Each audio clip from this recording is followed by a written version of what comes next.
Be there Sunday for the Raw versus JPG extravaganza.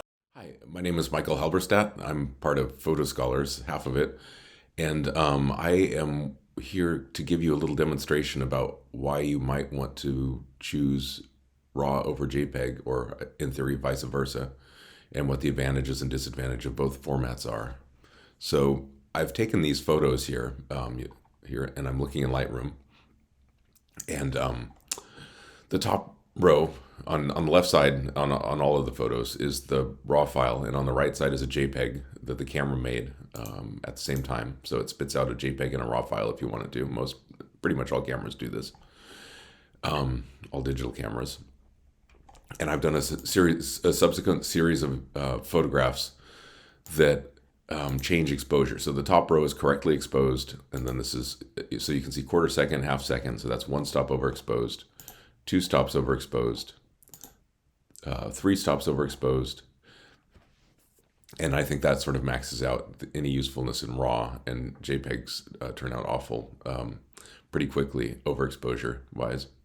Okay, and then here we go. And so this is going underexposed. So the correct exposure was a quarter second, so an eighth of a second is one stop under. 15th is two stops under. 30th is three stops under. 60th is four stops under.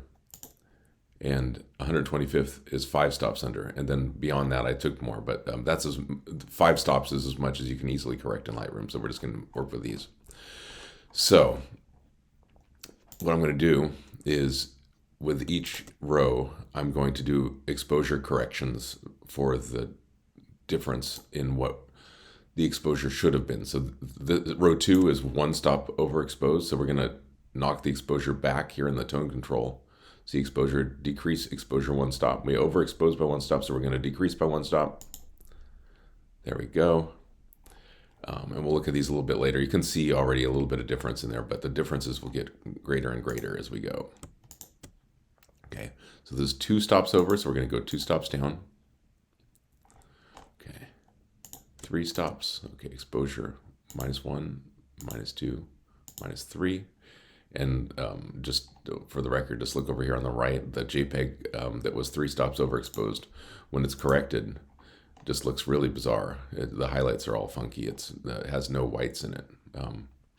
Okay, and then so this is 1 stop under, and I think both RAW and JPEG for a couple stops will look similar, and then as we go, they're gonna fall. The JPEGs are gonna fall apart, and the RAW files are gonna look good. So there's +2 for the 2 stops underexposed, 3 stops underexposed, 1, 2, 3. 1, 2, 3. Oh, 4. Sorry, that's 4 now. Okay, because that was 3 there. And 1. Okay, 1, 2, 3, 4, 5. Okay, and now we're maxed out. You can see a little bit of color difference, and I don't know. So I think this is just set to auto color. Let's match these. So. Oh wait, it won't. So since I've mixed RAW and JPEGs together, Lightroom won't let me do normal. Like, it won't give me the full array of RAW color adjustments. So that's actually a good thing to point out right now, is that so the RAW file has a whole bunch of color data, and the JPEG, it's all baked in. So the RAW file, you can choose auto, daylight, cloudy, shade, tungsten, fluorescent, flash, custom. With the JPEG, you're going to be limited to auto or custom. And so let's see, I'm going to go and metadata file type. And we could just go and change all the RAW color balances.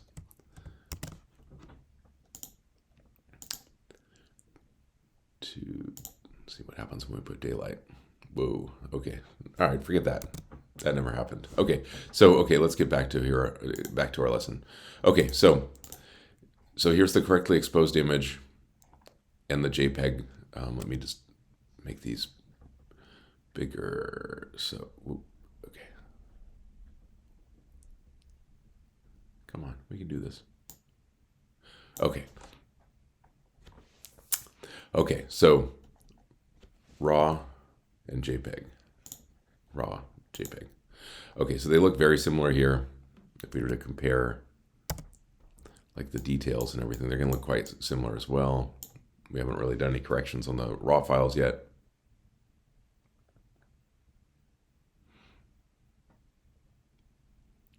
All right, so see a little bit of difference in the detail maybe, but again, it's very subtle. The JPEG looks really good too. This was properly exposed.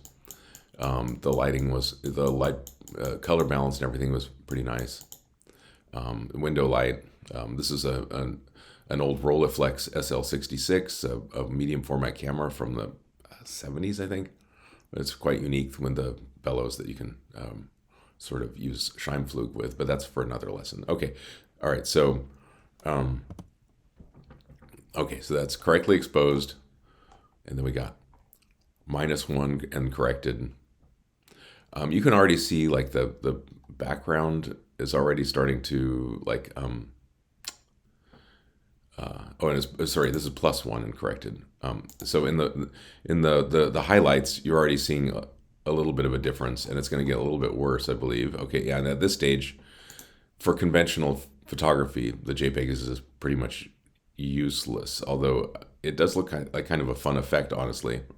The highlights are all funky, and it looks like somebody applied some sort of hipster filter to it. All right, but with the RAW file, it just looks completely normal. And let's compare the RAW file that's 3 stops overexposed to the RAW file that's correctly exposed.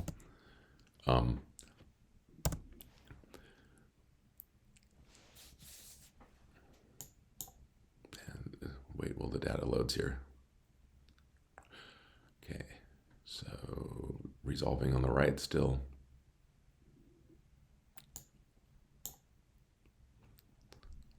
There we go. Okay. So they both look effectively just fine and dandy and good. And yeah, so you can get away with a lot with a RAW file and overexposure up to about 3 stops with my camera. This was taken with an A7R4, but I think at least 2 stops, I think, with pretty much any modern digital camera is probably fine. Okay, and then let's compare okay, so here's the RAW on the left and photo on the left and the JPEG on the right. Compare, we'll zoom in, and you can just see the tonalities that's really weird on the JPEG.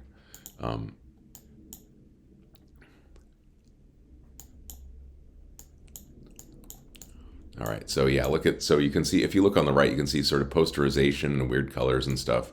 So this is a reason why you might want to shoot RAW. You can also just shoot both RAW and JPEGs. Okay, go back. All right, so there's underexposed. We'll just go to the most extreme for all this. So go to, okay, so this is going to be 5 stops underexposed. You can see the colors are quite different. Again, it looks kind of neat and funky. If you're, it might be kind of fun to do this on purpose to get some fun effects instead of using some hipster filters. But let's compare these two now close up. So you can already see the colors really funky on the JPEG on the right. Compare. Oh, and it looks like, let me get the candidate. Okay, so the candidate we're gonna have, okay, compare. Okay, so so the RAW is on the left, JPEG's on the right. So we have this weird color noise going on. You can see it actually, there's a little bit of weird color noise in the RAW file. That I believe Lightroom is, like, when it resolved, sort of took away, and you can sort of work on this. There's the blacks look all blotchy and magenta, and they look good on the RAW file. There's more detail.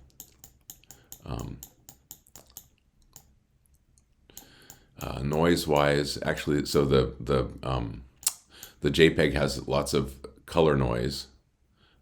And as you might expect, 5 stops underexposed. So the equivalent of ISO 3200. This is kind of noisy. but it's not bad, and we can fix. In either case, we can work on the noise, and on the raw file, we'll be able to get rid of it pretty much completely, just with a minor loss in detail. Reasons. So let me go back to the browser here. So reasons why you might want to pick a raw file over a JPEG. Well, there are a lot of them. The image quality is better. You can do an awful lot more in post, and you can fix certain problems like color balance. If you had the wrong color balance, or if you're in an area that had really weird lighting, raw files will be easily fixable. If you shoot JPEGs, all the information is baked into it. Like it's just it's applied all the changes that you might have made with a relatively intelligent intent. But the problem there is you can't undo it. The reason one might choose JPEGs, there are a few.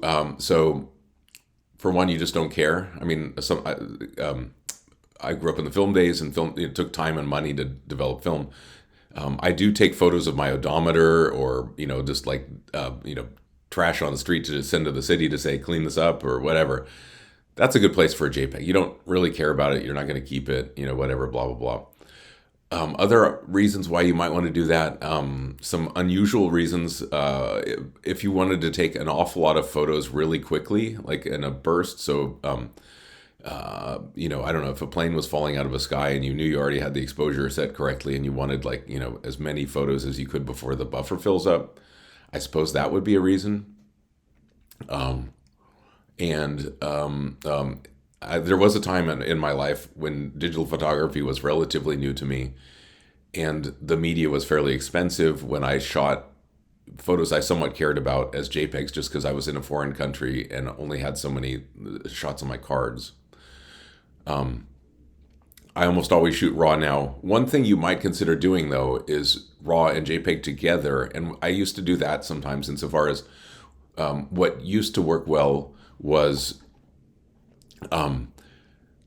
avoiding post-processing. So a lot of the in-camera corrections are actually really good, and what I would do is I'd shoot RAW in case anything, there's any reason to use it, but 90% of the time I just use the JPEGs, and then it would save me from sitting on a computer for a certain period of time.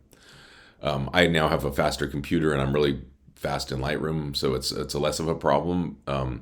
But I don't think that's not a bad idea, and it's easier to share right after you do a shoot and that sort of thing. So so those are all reasons to consider. And in any case, I hope you enjoyed this video, and this was an awfully long video. So thanks for if you didn't manage to fall asleep, thanks for watching and listening. Bye bye.